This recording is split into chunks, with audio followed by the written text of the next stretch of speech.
Bismillahirrahmanirrahim. Dear students, how are you? Hope so you will be fine at home.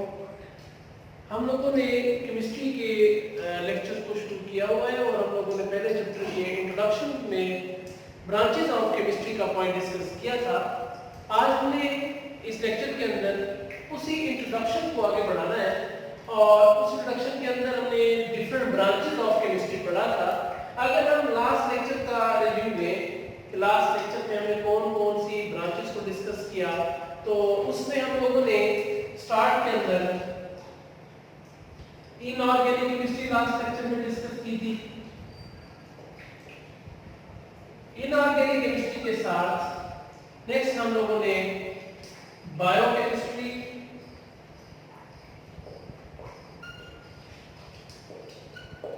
Industrial chemistry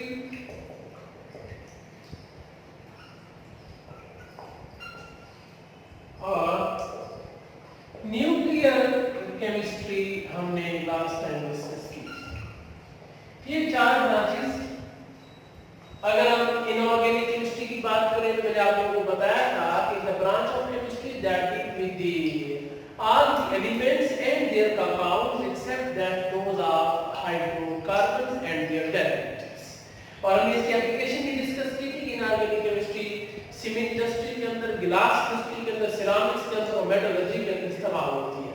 फिर उसके बाद हम biochemistry की तरफ आए थे। मैंने आपको बताया था कि the branch of chemistry that deals with the study of the composition, structure and the chemical reactions of substances found in the living organisms. और उन लिविंग ऑर्गेनिजम्स में कौन-कौन से substances mean carbohydrates, proteins, lipids, ये biomolecules हैं, इनका synthesis और इनका मेटाबॉलिज्म हम कहां पे डिस्कस करते हैं? बायोकेमिस्ट्री के अंदर। फिर हमने बायोकेमिस्ट्री की एप्लीकेशन डिस्कस की थी कि बायोकेमिस्ट्री कहां अप्लाई होती है। यहां पर फूड साइंस में, मेडिसिन में और एग्रीकल्चर की फील्ड के अंदर इस्तेमाल होती है। नेक्स्ट हम लोग डिस्कस किया था हमने इंडस्ट्रियल केमिस्ट्री को। Industrial chemistry is the branch of chemistry that deals with the manufacturing of the compounds on commercial scale. कहने का है बेसिक केमिकल्स की तैयारी और बेसिक केमिकल्स का डिफरेंट इंडस्ट्रीज के अंदर इस्तेमाल जो है रॉ मटेरियल, वो हम कहां पे डिस्कस करते हैं? इंडस्ट्रियल केमिस्ट्री के अंदर। फिर हमने लास्ट में डिस्कस किया था न्यूक्लियर केमिस्ट्री को कि न्यूक्लियर केमिस्ट्री वो ब्रांच है जिसमें हम लोग क्या करते हैं? न्यूक्लियर प्रॉपर्टीज और प्रोसेसेस को डिस्कस करते हैं और इसका बेसिक कंसर्न किसके साथ होता है? With the use of atomic energy in our daily life. फिर हम लास्ट में जो एप्लीकेशन डिस्कस की थी न्यूक्लियर केमिस्ट्री की, वो क्या था? Deal with the radio activity, nuclear processes, radiotherapy, food preservation and the last the major application was the use of atomic energy for the production of atomic in for the production of electricity, electrical power through the nuclear reactors। ये हम लोगों ने discuss किया था last time. आज हम लोगों ने उन्हीं ब्रांचेस ऑफ केमिस्ट्री को आगे बढ़ाना है और हमारे पास जो आज की ब्रांच है वो है environmental chemistry. Environmental chemistry, environment आप जानते हैं, हमारे माहौल को हम क्या कहते हैं? एनवायरमेंट। तो आज हमें डिस्कस क्या करना है? Environmental chemistry. देखिए कि एनवायरमेंटल केमिस्ट्री क्या है? It is the branch of chemistry that deals with the study of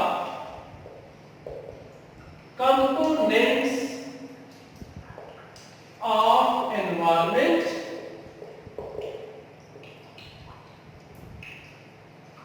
and effects of human activities on environment।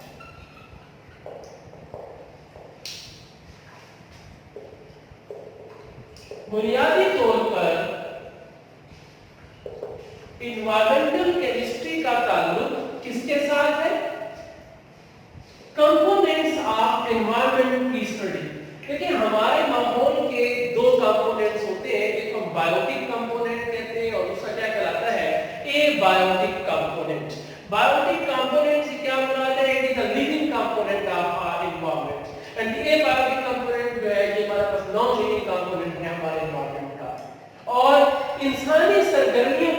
माहौल पर क्या असर होता है। देखिए हमारे माहौल में आने वाली जितनी भी तब्दीलियां हैं, जो पोल्यूशन है, it is due to the use of fuel, हमारा जो गाड़ियों में इस्तेमाल होने वाला ईंधन जो है वो, और उसके नतीजे के अंदर प्रोड्यूस होने वाली गैसेस, हार्मफुल गैस हमारे एनवायरनमेंट को मुतासर करती है, हमारे एनवायरनमेंट को हो जाता है। फिर पोल्यूशन के साथ वाटर पोल्यूशन होती है और डिफरेंट टाइप्स ऑफ पोल्यूशन होती है।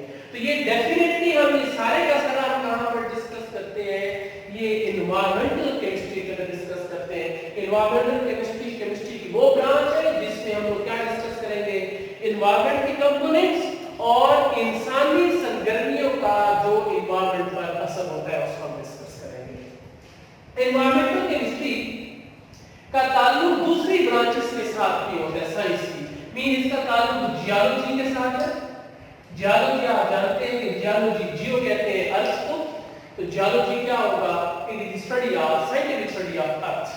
फिर इसी तरीके से इकोलॉजी मीन इकोसिस्टम, फिर soil and water,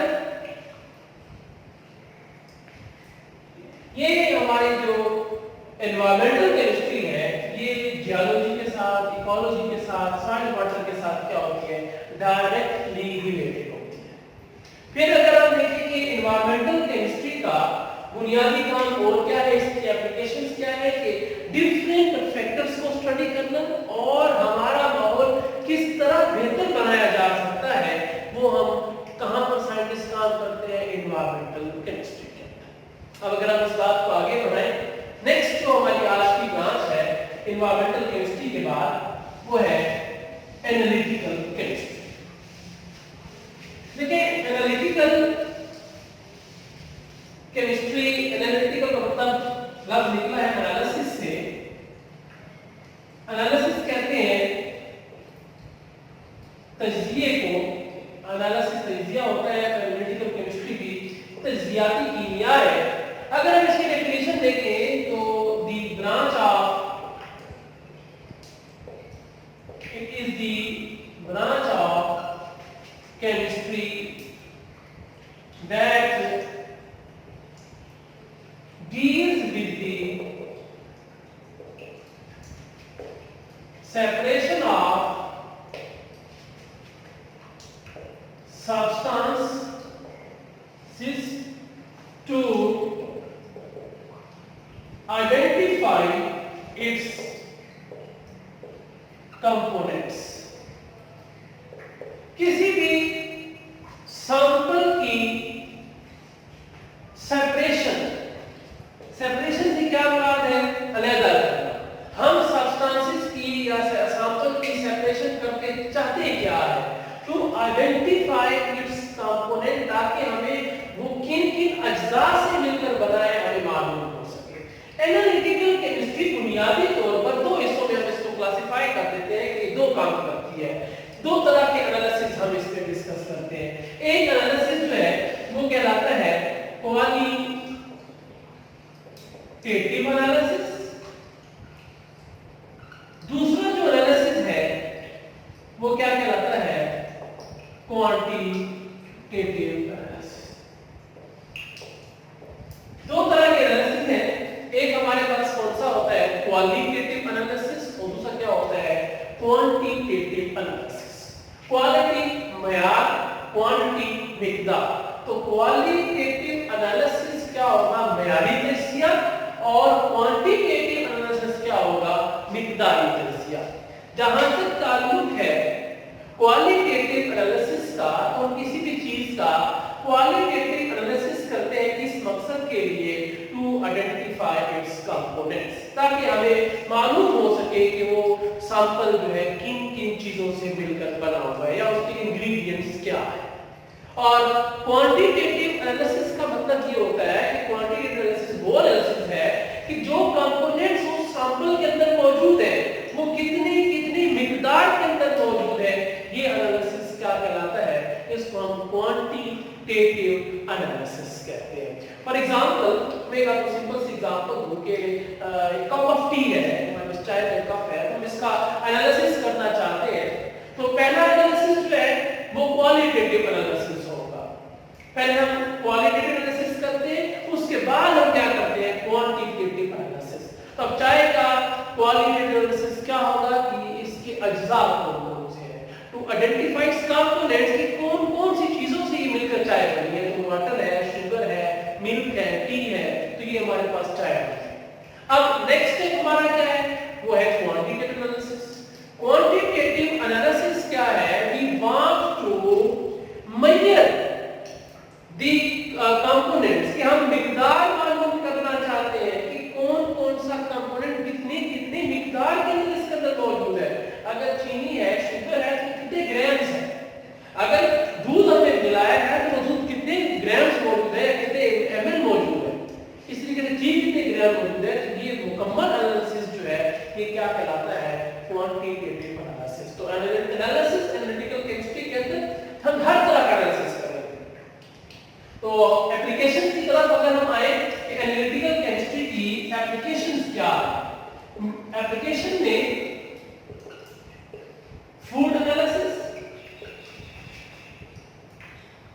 food analysis से क्या होता है, जाहिर सी बात है हम लोग खुराक लेते हैं तो उसका क्या होता है, तजिया किया जाता है।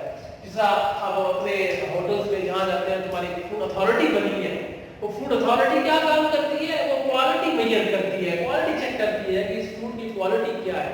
उसे क्वालिटी का कैसे मालूम होगा, पहले वो उसका क्या करेंगे, क्वालिटेटिव एनालिसिस करेंगे। वो देखेंगे कि ये चीज कितनी और क्या-क्या चीज मिलाई गई है इस चीज को बनाने के लिए। This type of analysis is the qualitative analysis and then further will be the quantitative analysis. तो फूड एनालिसिस है या हमारे पास सॉइल एनालिसिस, हम जमीन का भी तजिया करते हैं कि हमारी फॉर एग्जांपल जो फार्मर है जिन्होंने फसलें लगानी है, तो किसी जमीन के अंदर कितनी मिकदार के अंदर चाहिए कोई फर्टिलाइजर, कौन सा फर्टिलाइजर दे, क्या फास्फोरस वाला फर्टिलाइजर दे, नाइट्रोजनस फर्टिलाइजर दे। तो ये पहले क्या होता है, उस जमीन का, उस सॉइल का एनालिसिस होता है और ये एनालिसिस हम किसमें करते हैं, एनालिटिकल केमिस्ट्री के थ्रू करते हैं। फिर सॉइल के साथ वाटर एनालिसिस, पानी का तजिया भी होता है। फिर क्लिनिकल एनालिसिस, तमाम जो हम क्लिनिकल एनालिसिस है, क्लिनिकल एनालिसिस से क्या होगा, लेबोरेटरी के अंदर हम जितने ब्लड टेस्ट वगैरह करवाते हैं, ये सारे के सारे एप्लीकेशन है किस चीज की, एनालिटिकल केमिस्ट्री। तो यहां तक हमारी इस चैप्टर का जो पहला हिस्सा है, that is the branches of chemistry, वो यहां पर मुकम्मल हो जाता है। हमने तमाम ब्रांचेस को वन बाय वन डिस्कस किया, ब्रांचेस के साथ हमने उनकी एप्लीकेशंस को भी यहां पर डिस्कस कर लिया। तो देखेंगे हमने लास्ट डिस्कस किया एनालिटिकल केमिस्ट्री। एनालिटिकल केमिस्ट्री जो है वो ब्रांच है केमिस्ट्री की जिसमें हम क्या डिस्कस करते हैं, separation of substances to identify its components and division under two types of analysis, qualitative and the quantitative analysis. And last में द एप्लीकेशन, एप्लीकेशन क्या है, फूड एनालिसिस है, वाटर एनालिसिस है, सॉइल एनालिसिस है and last one is the clinical analysis. तो next हमारा जो इस चैप्टर का टॉपिक है ब्रांचेस के बाद, वो कुछ बेसिक डेफिनेशन है जो आप लोगों के साथ डिस्कस करना है। अब बेसिक डेफिनेशन में, ताकि उस चैप्टर को आसानी समझ सके, तो कुछ बेसिक डेफिनेशन है जो बुनियादी इस्तेमाल होगी केमिस्ट्री के अंदर। तो बेसिक डेफिनेशन पहला पॉइंट है मैटर का। हमने अपने फर्स्ट लेक्चर के अंदर मैटर को डिफाइन किया था जब हम लोग केमिस्ट्री की डेफिनेशन डिस्कस कर रहे थे। तो मैटर आप जानते हैं कि एनीथिंग, हर वो चीज that has some mass and occupies some space। हर वो चीज जो वजन रखती है और जगह घेरती है वो क्या कहलाती है, मैटर कहलाती है। फिर basically matter exist in gaseous, liquid and solid state. These are the physical states of, ये मैटर की फिजिकल स्टेट्स हैं। बुनियादी तौर पर ये हमें कहते हैं कि मादा की तबई हालतें हैं। अब आप देखिए हमारे हर जगह मैटर मौजूद है। ये बोर्ड सॉलिड स्टेट के अंदर मौजूद है, मैटर से मिलकर बना हुआ है। हमारी बॉडी जो है इसमें लिक्विड भी है, हम गैस एक्सहेल भी और इनहेल भी करते हैं और हमारी हमारी बॉडी में सॉलिड भी मौजूद है, तो हमारी बॉडी जो है वो मैटर की एग्जांपल है। इसमें गैसियस स्टेट भी मौजूद है, लिक्विड स्टेट भी मौजूद है और सॉलिड स्टेट में भी एक मौजूद है। मैटर जो है दो हालतों के अंदर पाया जाता है। अब नेक्स्ट जो हमारी डेफिनेशन है वो सब्सटेंस की। सब्सटेंस क्या है? Pure form of matter is called substance. मादा की खालिस हालत क्या कहलाती है? सब्सटेंस कहलाती है। मादा की खालिस हालत क्या कहलाती है? सब्सटेंस कहलाती है। देखिए कि जितने भी एलिमेंट्स हैं वो एग्जांपल है किस चीज की? सब्सटेंस की। तमाम एलिमेंट जो है मैटर की प्योर फॉर्म है, ठीक है। फिर अगर हम प्योर फॉर्म की बात कर रहे हैं तो वहां पे इम्प्योर फॉर्म की बात भी आएगी। तो देखिए इम्प्योर फॉर्म से आप देखिए मिक्सचर, अगर मिक्सचर की तरफ जाए तो मिक्सचर क्या चीज है? It is the impure form of matter. Mixture क्या चीज है? Impure form of matter. ये मैटर की मादा की नाखालिस हालत है। मिक्सचर जो है मादा की नाखालिस हालत है, इम्प्योर फॉर्म है। फिर अगर हम इस बात को आगे बढ़ाएं तो देखेंगे हम कि मिक्सचर दो तरह के होते हैं। अगर मिक्सचर की टाइप्स की तरफ चले तो mixture is of two types. Mixture दो तरह के होते हैं। एक मिक्सचर होता है होमोजीनियस मिक्सचर और दूसरा मिक्सचर होगा हेटेरोजीनियस मिक्सचर। इनकी डिटेल डेफिनेशन नेक्स्ट हम लोग डिस्कस करनी है जब हम लोग मिक्सचर और कंपाउंड को पढ़ेंगे।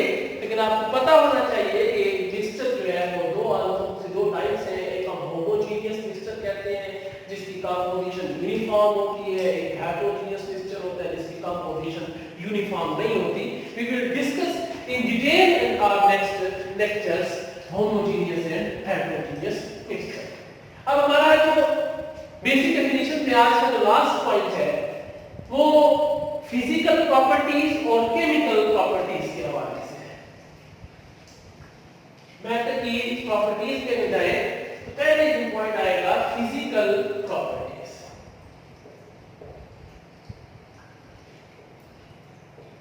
फिजिकल प्रॉपर्टीज की क्या डेफिनेशन है? The properties that are associated with the physical state of matter। ऐसी खसूसियात जिनका ताल्लुक किसके साथ हो? मादा की तभी हालत के मुताबिक हो, उनको हम क्या कहते हैं? Physical properties. For example colour, smell, taste, boiling point, melting point, density, shape of crystal, solubility, etc. These all are the physical properties। ये तमाम physical properties हैं कि वो खसूसियात जिनका ताल्लुक मादा की तबीयी हालत के मुताबिक हो या उनमें होने वाली तब्दीलियां हम आसानी क्या कर सकते हैं? मालूम कर सकते हैं, देख सकते हैं, मुय्यर कर सकते हैं। ऐसी प्रॉपर्टीज क्या कहलाती है? फिजिकल प्रॉपर्टीज कहलाती है। फॉर एग्जांपल कलर, किसी भी एलिमेंट का क्या कलर है हम देख सकते हैं या उसमें होने वाली चेंज को भी हम नोट कर सकते हैं। Smell, taste, boiling point and melting point, ये आप लोगों ने पढ़ा होगा अपनी 8th क्लास के अंदर। फिर डेंसिटी जो है, डेंसिटी की लेवल पे क्या है? डेंसिटी का मतलब है density is the mass per unit volume. फिर शेप ऑफ क्रिस्टल, जो हमारे पास क्रिस्टलाइन कंपाउंड्स होते हैं वो डिफरेंट शेप्स के अंदर होती है। 7 शेप्स हैं क्रिस्टल की, वो 7 कहते हैं। तो फॉर एग्जांपल क्यूबिक शेप आपने नाम सुना होगा, सोडियम क्लोराइड क्यूबिक शेप के अंदर पाया जाता है। तो ये उसकी कौन सी प्रॉपर्टी है? That is its a physical property. Then the solubility, solubility क्या होती है? हल्कोफिली किसी एक कंपाउंड का किसी दूसरी चीज में क्या हो जाना, हल हो जाना, ये क्या कहलाता है? सॉल्युबिलिटी कहलाता है। This is the physical property of matter. Next अगर हम आखिरी बात की तरफ चले तो हमारा आज का आखिरी पॉइंट जो है वो केमिकल प्रॉपर्टीज के हवाले से है। देखिए केमिकल प्रॉपर्टीज क्या है?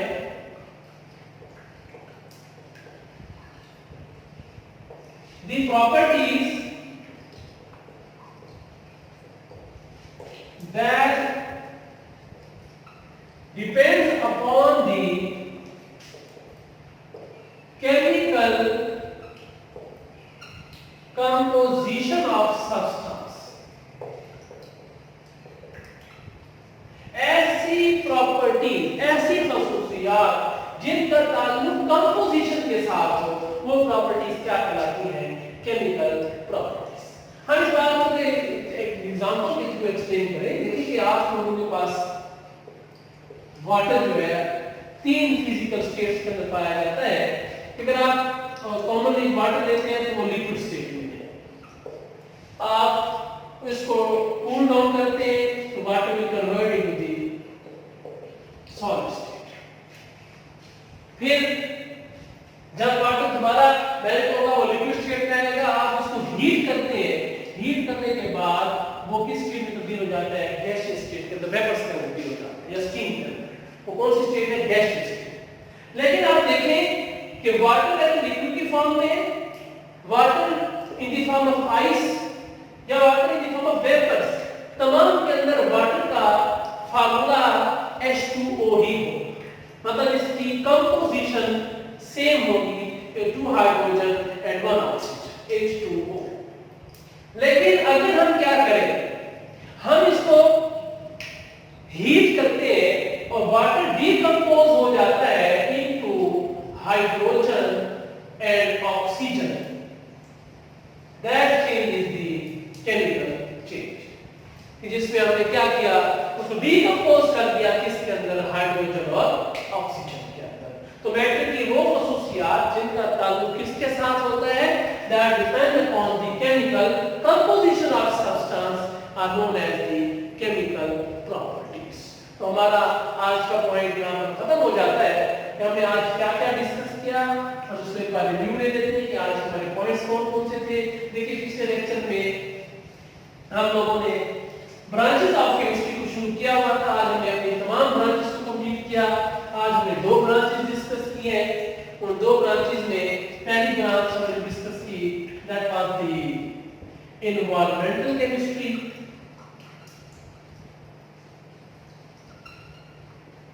एनवायरमेंटल केमिस्ट्री के बाद हमने डिस्कस किया लास्ट ब्रांच एनालिटिकल केमिस्ट्री।